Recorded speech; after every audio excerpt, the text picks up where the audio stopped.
কালকে আসি মানে ভেতর ঢুকিয়ে আমার তো মাথা গালা ঘুরে গেছে বাবুর বাবু কেমন রে এলে কিন্তু ভাই যখন ওষুধ দিছি না কিন্তু একটাও ছিল না মানে মাদ্রা আসিলই না এক কথাই সে মাদ্রা ধরতে টাইম লাগে তা আমি ওষুধটা মারি দিই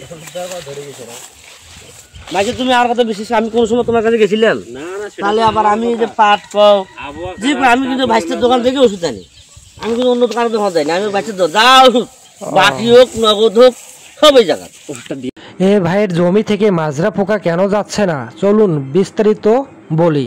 এ ভাই মাজরা ওষুধ দেওয়ার 4 থেকে 5 দিন পর জমিতে আসে জমি দেখতে, বাট তার মনে হচ্ছে মাজরা ওষুধ দেওয়ার পর তার জমিতে আরও মাজরা বেশি ধরেছে। এটার কারণ কি তা জানার আগে যারা এখনও আমার ছোট্ট পরিবারের সদস্য হননি তারা দ্রুত চ্যানেলটি সাবস্ক্রাইব করে পাশে থাকা বেল আইকনটি ক্লিক করে রাখুন, যাতে করে নতুন ভিডিও ছাড়া মাত্রই আপনি সবার আগে ভিডিওটি পেয়ে যান। তাহলে মূল আলোচনা শুরু করি। এ চাষি ভাই মাজরা পচন ও 55 ইসি বিষ দেওয়ার পর কোনো রেজাল্ট পেল না। তার মূল কারণ হচ্ছে বর্তমানে আবহাওয়া ও সঠিক ডোজ মিলাতে পারে নাই। জমিতে স্প্রে করার পর যদি বৃষ্টিপাত খুব বেশি হয় তাহলে যত ভালো মানের কীটনাশক দেন না কেন আপনি ভালো কোনো রেজাল্ট পাবেন না। তাই আবহাওয়া দেখে স্প্রে করুন। দ্বিতীয় কারণ হচ্ছে সব কীটনাশক এক পাত্রে মিশিয়ে স্প্রে যারা করেন তারা কোনো ভালো রেজাল্ট পাবেন না। সব সময় মাথায় রাখবেন মাজরা ওষুধের সাথে কোনো ধরনের বিষ দিবেন না। শুধুমাত্র মাজরা না, যে কোনো কীটনাশকের সাথে কোনো ধরনের বিষ মিশানো যাবে না।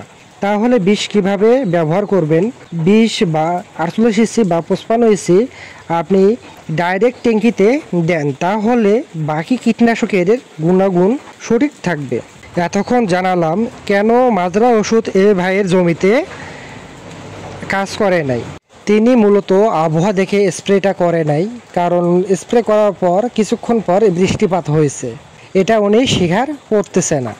বাট তারপরও দেখা যাচ্ছে উনি সব ওষুধ একসাথে পাত্রে মিশিয়েছে।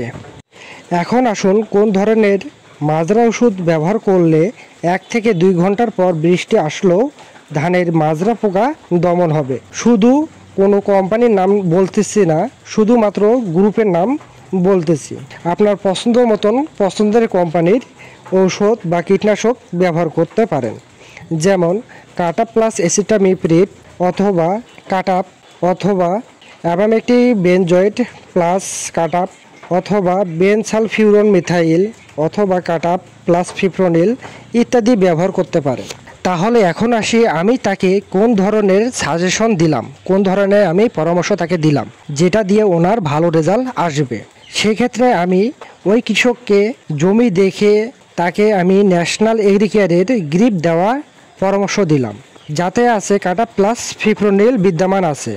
আরও কিছু বলা যেতে পারে, ন্যাশনালের আরেকটা মাজরা ওষুধ আছে, নাম হচ্ছে কাটাপ্রেট, যেখানে বিদ্যমান আছে কাটাপ প্লাস এসিটামিপ্রিড। আপনারা যে কোনো একটা ব্যবহার করতে পারেন। প্রিয় দর্শক, আপনার কোনো মতামত যদি থাকে তাহলে অবশ্যই কমেন্ট বক্সে জানাবেন। আবারও দেখা হবে অন্য কোনো সমস্যা ও তার সমাধান নিয়ে। আজ এই পর্যন্ত এখানে শেষ করছি আজকের ভিডিও। সুস্থ থাকুন, ভালো থাকুন, আল্লাহ হাফেজ। আবারও দেখা হবে সামনে কোনো ভিডিও নিয়ে। ধন্যবাদ আপনাদের।